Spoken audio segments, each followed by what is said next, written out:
set right from the get-go. They typically weigh between 760 to about 1,200 kilograms. We're talking about the Iranian missiles. Then there are cruise missiles, which are basically almost like aircraft. They take off sometimes vertically or otherwise from an inclined launcher. They take a cruise path, which is basically, instead of a ballistic trajectory, they take a cruise path which is following the level of the Earth, pretty much like an aircraft, towards their target. They are propelled continuously by aircraft-like jet engines and remain within Earth's atmosphere.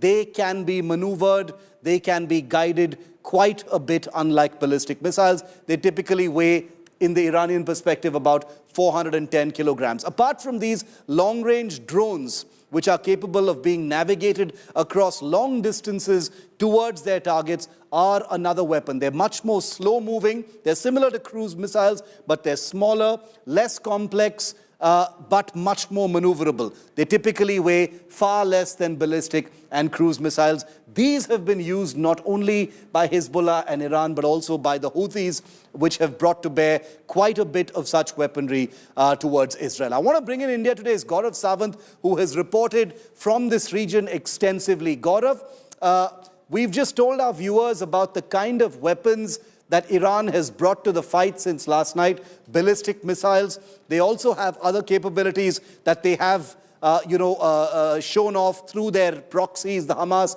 the Hezbollah and the Houthis. Your perspective, Gaurav, on what could be happening next? What are the big questions to ask when we look at the hours following yesterday's missile strikes on Israel? Shiv, the biggest question is, how will Israel respond? Will Israel, in the fact that more than 181 missiles were fired at Israel, and each choosing a strategic target, whether the attempt was to target the Mossad headquarters or the 3 air bases from where the fighter jets were launched, either to kill Hassan Nasrallah or Mossad, the role that it is alleged to have played in the pager attacks on Hezbollah, or Ismail Haniyeh's killing in Tehran. So Israel wanted to make a strategic point that it has the ability to strike. While it may have made that strategic point, the fact that Jake Sullivan, US NSA, says that this was a defeated operation, it did not have the desired impact, and the fact that it's angered Israel into taking some very critical measures in response. The biggest question would be, will Israel want to take out just the oil, strength of Iran? Would it want to take out the power structure? Would they want to take out Ayatollah Ali Khamenei or the leadership of the Islamic Revolutionary Guard Corps? Or would they want to go after the big kill and take out that nuclear power that Iran aspires to be? Will it be something as ambitious, or will it be some or all of the above? Because the manner in which Israel has gone in the past 1 year, Shiv, as you've well seen, taking out the leadership of Hamas, destroying the leadership of Hezbollah, targeting the Houthi rebels and their oil assets. So very systematically, Israel's attempt is to degrade the adversary and degrade the ability of the adversary to strike Israel once again. Now, former Prime Minister of Israel, has very clearly said, this is an opportunity that comes once in 50 years. It's time to take out Iran as a nuclear power. Will Israel do that? Remains the biggest question right now. Will Israel do that is the big question right now, amidst a huge number of variables, including the United States that has a huge presence in the region. Gaurav, thanks for the moment. Remember, Gaurav will be reporting from Ground Zero very soon, so watch out for his reports as well. The Middle East, West Asia, has become a smoking war right now, where things could widen into a much larger conflict. This could become something like a world war if it isn't contained very, very quickly. Israel faces attacks from Gaza, the West Bank, Lebanon, Syria, Iraq, Iran, and Yemen. Will Israel be able to successfully respond in 7 different directions at 7 different potential targets and entities? What will be the impact on the world if this West Asia conflict is not contained to just this region? Take a look at this report. Allahu Akbar! Allahu Akbar! Allahu Akbar! Allahu Akbar! Iran enters the war.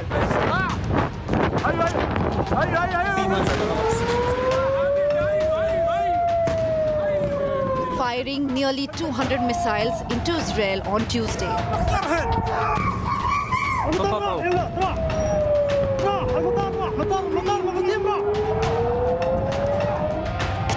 The Middle East conflict is intensifying.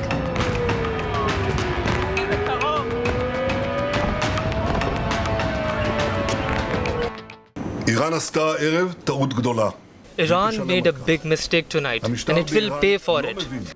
The regime in Iran does not understand our determination to defend ourselves and our determination to retaliate against our enemies. Nasrallah or Mohsen didn't understand it. They will understand. Whoever attacks us, we attack them. אנחנו תוקפים אותו. گر رژیم صهیونیستی If the Zionist regime that has gone crazy is not controlled by America and Europe and wants to continue these crimes or wants to do anything against our sovereignty and territorial integrity, tonight's operation will be repeated several times stronger and all their infrastructure will be targeted. اصابت قرار خواهد گرفت. Nearly 200 missiles fired. Iran used their Fateh 2 hypersonic missile, and the targets were crucial air bases in Israel and the Mossad headquarters. This attack was aimed at overwhelming Israel's aero defense system, making it the biggest Iranian attack on Israel since April.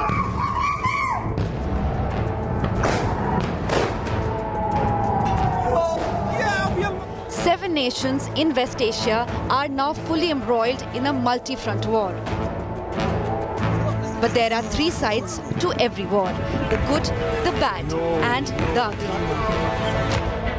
A glimmer of hope in the absence of fatalities in Israel and Iran.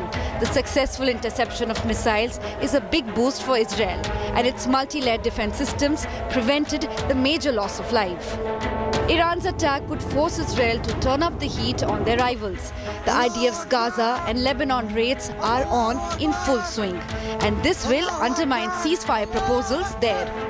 Not just that, pressure will reduce on Israel now to halt their offensive. And the ugly impact of war is that Iran's Tuesday retaliation against Israel can lead to a full-blown war. This Iranian attack is the biggest since April on Israel, and the use of the Fateh 2 ballistic missile has triggered alarm. The biggest impact of full-scale war will ultimately be the destabilization of global economies. With Ankit Kumar, Bureau Report, India Today.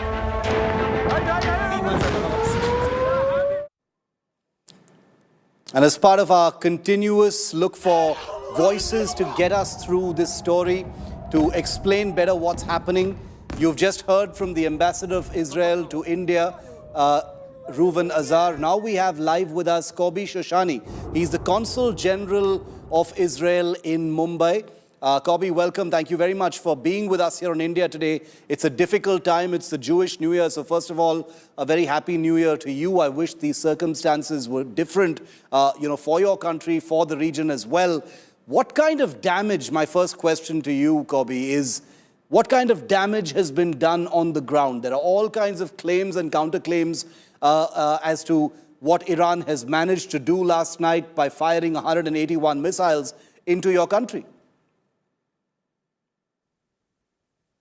Yesterday, it was a very dramatic evening in Israel, definitely dramatic.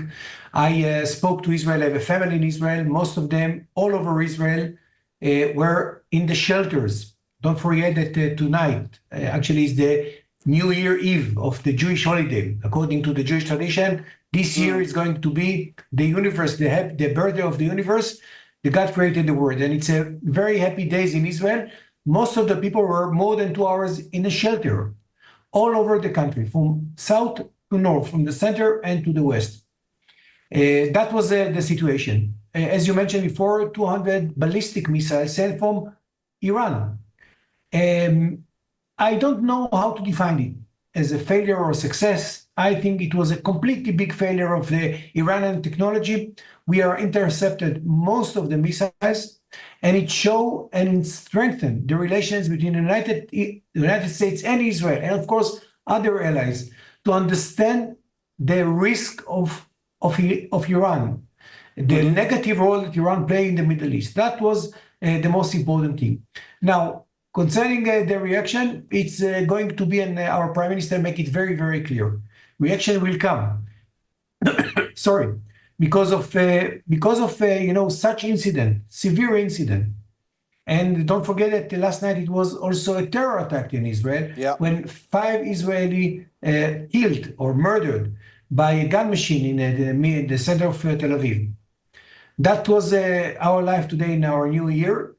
And we will retaliate, as the Prime Minister make it very clear, and also the military. What are those options of response, Kobi, at this point of time? How do you think Israel can or will react and respond to the Iranian attack? I think that the Prime Minister, and I don't want to enter into operational information. I tell you frankly, I don't know. I think it's right now it's a discussion in the military cabinet, along with allies and of course with our cabinet and the Prime Minister and the ministers. It's going to be a reaction, that's definite. I will be very surprised if it won't be any reaction. We'll find the time and the target. And I think people needs to be prepared for that. You know, Kobi, Iran has been making some pretty dramatic claims. They've said that they've been able to hit the Mossad headquarters and 3 air bases, Nevatim, Hatzarim, and Tel Nof in Israel. They're talking about, large-scale damage to aircraft on the ground. Can you comment on that? Israel has denied it, but, is the truth somewhere in the middle? First of all, I tell you frankly, I don't know the reality. I spoke to some friends in Israel. They were in the cities, and some of the missiles that actually launched from Iran landed not far away from their home, and no military base there. I saw photos from a school that actually burned. I saw interception in the skies of Israel towards Israeli cities. My kids, they live in Jerusalem. It was a siren in Jerusalem. The people run to the shelters. In Jerusalem, there is no military base. Then I think that this is trying to give, I think that's my assumption, the Iranian tried to give to their supporter some sort of success this way or another. I don't think that this is the reality. The reality that most of the missiles were intercepted by the best missile interception system in the world. That is what I know. But were these air defense systems completely successful? It does appear that a large number of these missiles were intercepted by the Iron Dome and the David Sling system, and maybe the Arrow even, Kobi. But how successful was the air defense? Because it looks like Iran, knowing that if it launches a large number of missiles at the same time, it will be able to, in some ways, get some missiles past that air defense net. Is that what happened? Yes, I tell you frankly, the pressure over Iran is extremely hard, and it's come from the Arab and the Muslim world. First of all, there is a lot of reaction in the Arab world that says that the Iranians didn't care about their allies, about their proxies that they dealing with Israel since October 7th. We saw what's happened in Lebanon in the last month. We saw what's happening in Gaza. They send their proxies, like Yemen, sending missiles and UAVs to Israel to bring terrorism to Israel by air. Now, the pressure and I saw the celebration in Lebanon and in Syria about what's happened to the leader of Hezbollah, Hassan Nasrallah. The celebration and the messages that I got from people in the Arab world, congratulations, continue with it. This is a pressure that the Iranians understand right away, and they need to show some sort of success. But fortunately, in the Israeli perspective, the system that we built throughout the years, the allies that we have with democratic countries, help. And right now, I don't think that they have such a success that they try to show themselves. Final question, Kobi, before I let you go. Speaking of allies and democratic countries, do you see some kind of a role for India going forward? India, you're based in India, you're in Mumbai. India is a country that has, very close relations with Israel. It has very close relations with Iran as well, strategic ties with both these countries. Do you see some kind of a role for India in resolving this conflict? First of all, I agree with you. I think that we have a very good relation, and I think that you have good relations with Iran, which is okay with our point of view. I think India, in my point of view, and I think that your Prime Minister make it in a very, very clear voice, has a role in the Middle East and also in the peace process. In my point of view, India and of course United States playing a very positive role, bringing peace to the Middle East. We need peace. Everybody needs peace. I think it's good for economy. And I think that the influence of India in the world is extremely important for us. Kobi Shoshani, thank you very much for speaking to us here on India Today and taking our questions. We will stay connected. Thanks for your time here on India Today. Now, remember, the Israeli Defense Forces are conducting not only airstrikes in southern Lebanon, but they're also conducting a limited ground operation into Hezbollah-held territory in the southern part of that country.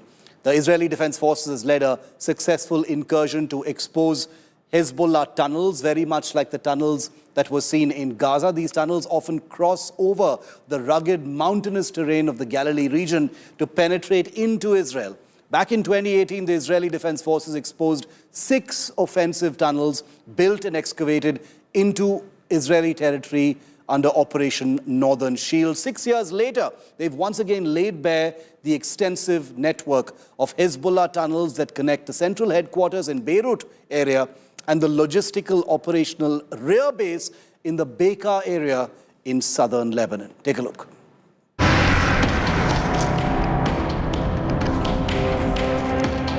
On 1st October, Israel released footage of what it called Hezbollah's underground infrastructure, or in simpler terms, tunnels. The Israeli army has been carrying out secretive ground operations to destroy these infrastructures in Lebanese villages close to its border for the past 1 year. One of the buildings that our troops raided, we found proof of this. This is a map that Hezbollah planned to give its terrorists at the time of a wide-scale invasion into the state of Israel, as part of its Conquer the Galilee plan to carry out an October 7th massacre in Israel's north. As you can see on the map, there is a key marking Israeli communities, IDF posts, access roads, and targets for attack. We found this map on one of the compounds that was supposed to be used by thousands of Hezbollah terrorists on the day they carried out their invasion. The videos filmed on troops, body cameras revealed Hezbollah tunnels under the Lebanese villages. Israel claimed that the tunnels lie across the border from 3 Israeli towns. Tel Aviv now prepares to present its findings and evidence discovered under homes in southern Lebanon to the international community.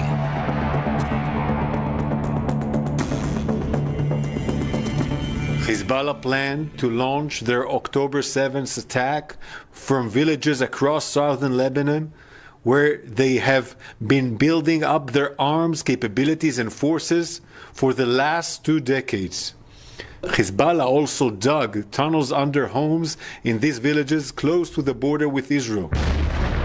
In the wake of ground incursions, IDF ordered the residents of about 30 border villages in South Lebanon to evacuate. It vows to continue with the raids until tens of thousands of uprooted Israelis living near the border can return safely to their homes. We'll do it as fast as we can, and we will take down the threat. It's a threat next to our border. Any other sovereign country will do the same. This is a murderous terror organization in the size of an army, and we will take care of it. We will push Hezbollah back from border. Our citizens, our civilians in the north should live in safe and security. We'll make it happen. While it is estimated that the Israel Defense Forces have eradicated roughly 80% of Hamas's tunnels, Hezbollah's tunnels, which have largely remained untouched since the war in Gaza began, are believed to be far more sophisticated and significantly larger. They allow Hezbollah to move large number of missiles and vehicles around southern Lebanon undetected. IDF is now all set to destroy it.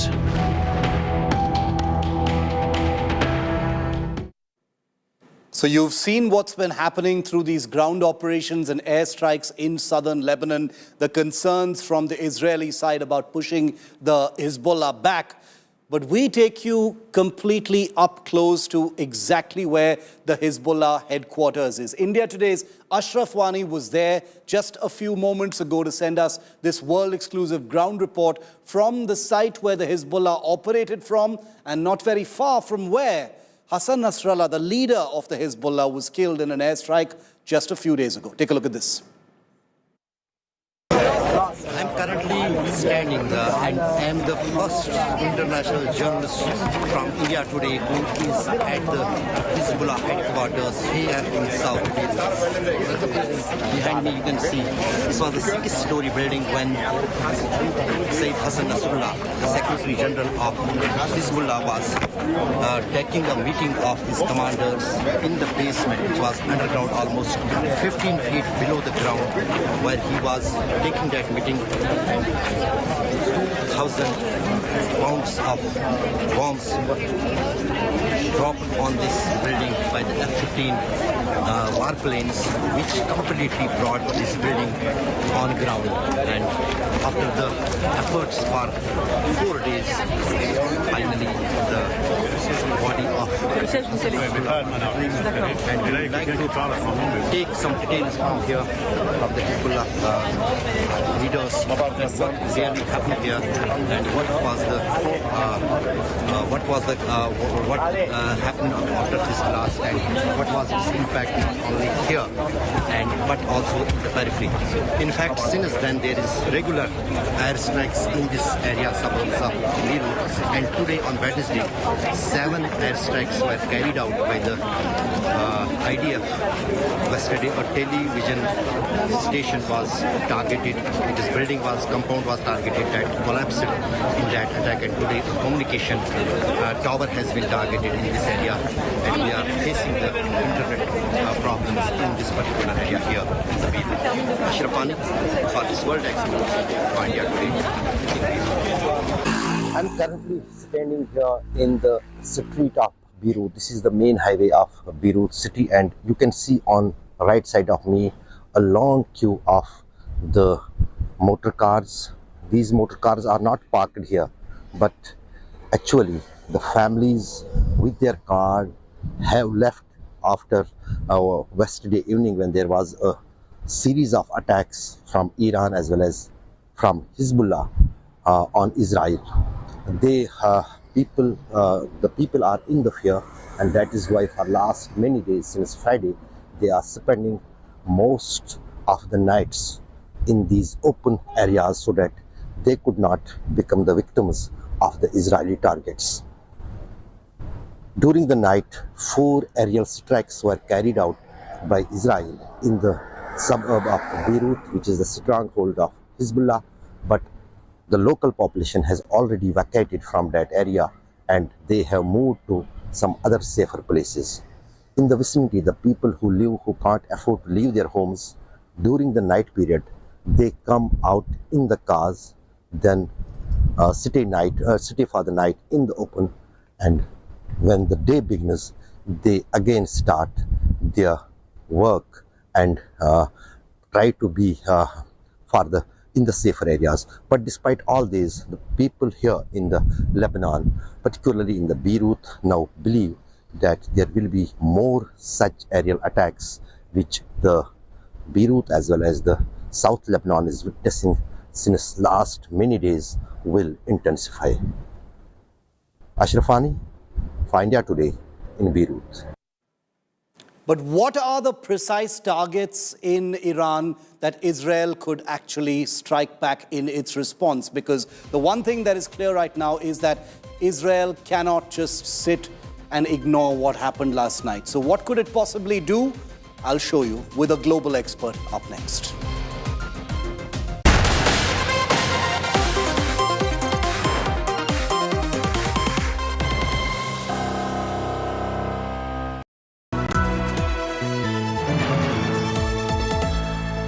Motorola Razr 50 Ultra comes with Google Gemini.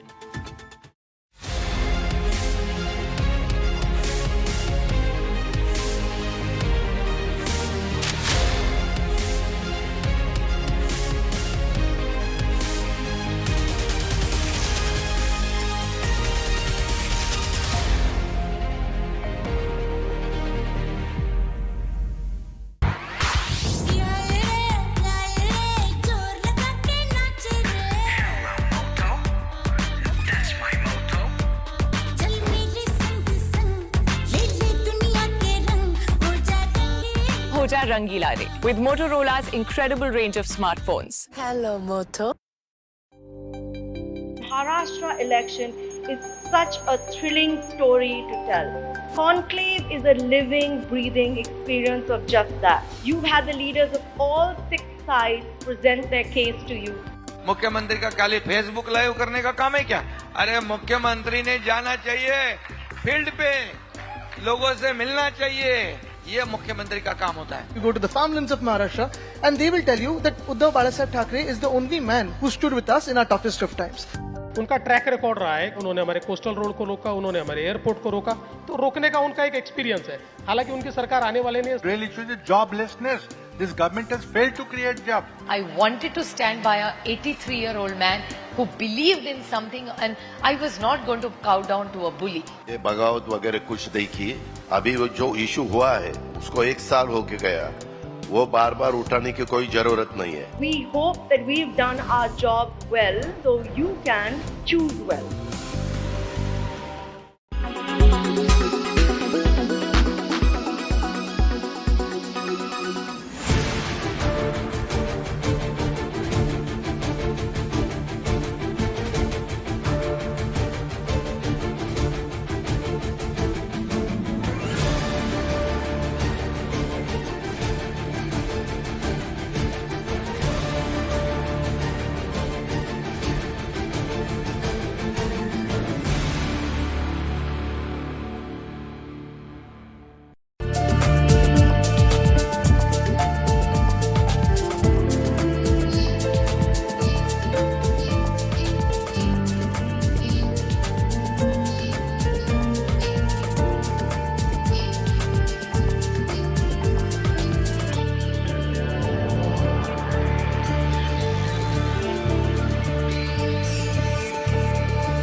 Motorola Razr 50 Ultra comes with Google Gemini.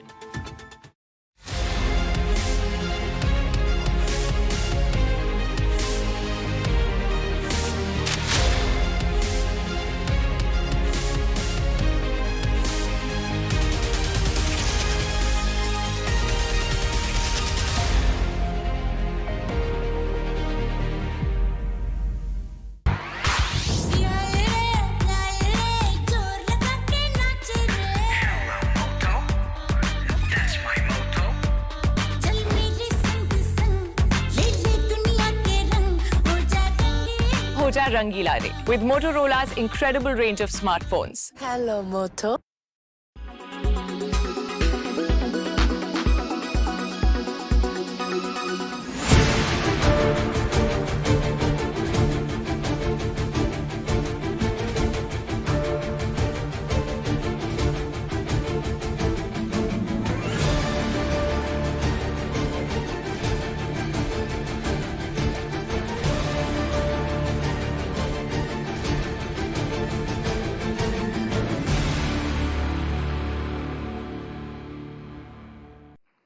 आज के इस महत्वपूर्ण पड़ाव पर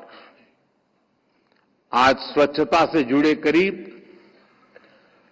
10,000 करोड़ रुपए के projects की भी शुरुआत हुई है। मिशन अमृत के तहत देश के अनेक शहरों में वाटर और सीवेज ट्रीटमेंट प्लांट बनाए जाएंगे। नमामि गंगे से जुड़ा काम हो या फिर कचरे से बायोगैस पैदा करने वाले गोवर्धन प्लांट, ये काम स्वच्छ भारत मिशन को एक नई ऊंचाई पर ले जाएगा।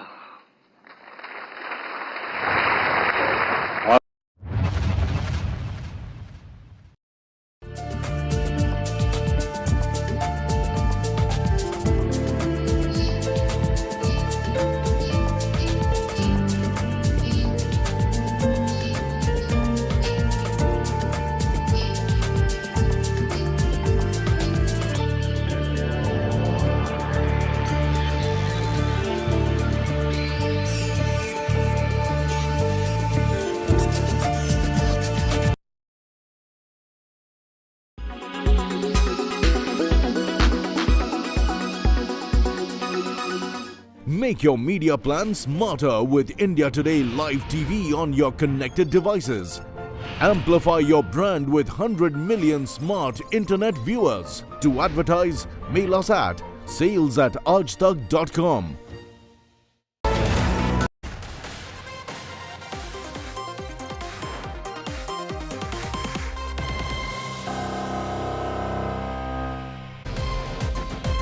The big question that faces the world right now is how will Israel react to what happened last night? The barrage of missiles from Iran hitting Israel have meant that a response is virtually certain. But what form is it going to take? How is it going to spill over into the region? What impact is it going to have in the world? We've brought you perspectives from all over India and in different parts of Israel, Iran, and the United States. But I also wanted to bring in the perspective of a very well-known Indian journalist based in Abu Dhabi who has won several awards reporting conflict in the region and has traveled to many of these countries that we are talking about at this point of time. Welcoming Anjana Shankar, senior journalist with The National in Abu Dhabi, onto our coverage here. Anjana, good to see you. Thank you for your time here on India Today. My first direct question, Anjana, is how do you see the next few days play out? It's nearly a year since this cycle of the conflict began with that Hamas attack last year. Last night, Iran stepped directly into this fight with nearly 200 missiles fired into Israel. As a journalist based in the region, how do you see what happens next? Hi, thank you, Shiv, for having me. Definitely the contours of the conflict has changed overnight with yesterday's attack that we saw from Iran. So far, what in the past 1 year, as you mentioned, what we have seen is Iran fight the war with Israel, whether it is in Hamas in Palestine, whether it is Hezbollah in Lebanon, or even the Houthi rebels in Yemen. But with this attack, what has happened is it's very clear. It is the clearest sign that we have so far that the region is edging over a full-blown out war. Israel has already made it very clear that this brazen attack from Iran, that they are going to retaliate. They will choose the time and place where they want to attack. And we have to assume that it is almost certain that Israel will react, will retaliate to this attack on its sovereign territory. But the question is when and how. And Iran has already stated that this attack that they staged last night, this barrage of attacks, this is a very strategic and restrained attack on all the escalations that Israel has done. So the question is, if Israel attacks, which Israel will, what will be Iran's reaction? Iran has said if there is a retaliation from Israel, they are going to go on a second volley of attack on Israel. So there is definitely a fear that the Middle East is on the edge of a full-blown-out war. You're based in the United Arab Emirates, Anjana. How is the UAE looking at this particular escalation and what lies ahead? So UAE is a country which has been batting for a ceasefire. UAE has been negotiating with, talking with the US and other parties involved to make sure that the only durable solution to this crisis is a two-state solution in Palestine. There has to be an escalation. There has to be a ceasefire. But now the question is, I think we are also asking how much has diplomacy succeeded in addressing this conflict, whether it is the US efforts, because US has consistently said over the past 1 year, with all the shuttle diplomacy that we have seen and all the other parties, including other Gulf countries that have played a part in pushing Israel and Hamas to come onto the table and to sign a ceasefire deal, which hasn't happened. What we have seen is only an escalation instead. Considering that Israel has, a number of different options right now, the one thing that we can be reasonably sure about, Anjana, I don't know if you agree with me, is that an escalation is likely. It doesn't seem like now is going to be the point of de-escalation. It does seem like things are going to escalate from this point on. As a journalist who has traveled extensively, in the Middle East, as a reporter and as a journalist who's been there, does it feel like this is just the next cycle of conflict and nothing is ever really going to end? There will finally be some kind of brokered ceasefire, but ultimately nothing is ever resolved. I am quite tempted to take quite a pessimistic take on this, Shiv, as you said. Yes. We have seen these conflicts escalate, then de-escalates, there are ceasefires, but essentially we have never seen a durable, a long-term solution to the problems that Middle East faces, especially stemming from the Israel-Palestinian conflict, a very complicated, complex conflict which goes back to decades. And this is a new and a different level of escalation that we saw on October 7th. And I think what is different this time is how different parties are getting involved. There is Hamas, there is Hezbollah from Lebanon, and there is Houthi rebels also. All of them getting into and jumping into the fray and turning it into a bigger, wider war in the region. And Israel, from Israel's point of view, after an October 7 attack, see, now they are fighting a multi-front war. A few days ago, their fighter jets flew thousands of miles to attack Hudaydah port, which is under the Houthi control, because Houthis have been waging a proxy war, attacking the shipping lines in the Red Sea in order to express their solidarity with their Palestinian brothers. And Hezbollah, I think Israel has definitely become emboldened with some of their back-to-back successes, military successes that we have seen, the pager attacks inside Lebanon, which kind of crippled a lot of Hezbollah fighters, the annihilation of the Hezbollah leader that we saw last week. So definitely it is an emboldened Israel that we see now. It's a brazen Netanyahu who is kind of drunk on war. And so Israel has made it very clear now that restraint is not the name of the game that they're playing with. Restraint is not the name of the game. So there's little hope at the moment, unless we see a miracle, there is a diplomatic miracle, and then we see there is some sort of de-escalation, like what we saw in April after there was an attack by Iran, because this is the second missile attack from Iran, one which was in April. There was a major fear at that time that this is an escalation. But, after months, there was no response back from Iran after Israel hit them back. There was a de-escalation. So we have to wait and expect that there could be some sign of miracle this time.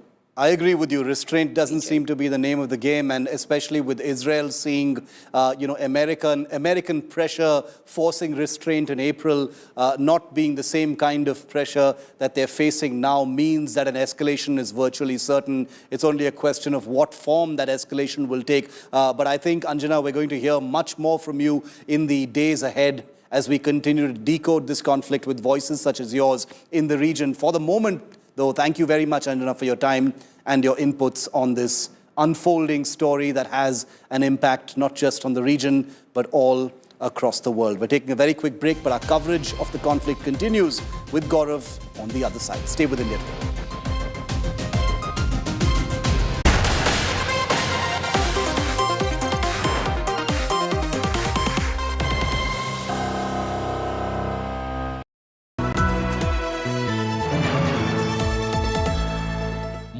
Razr 50 Ultra comes with Google Gemini.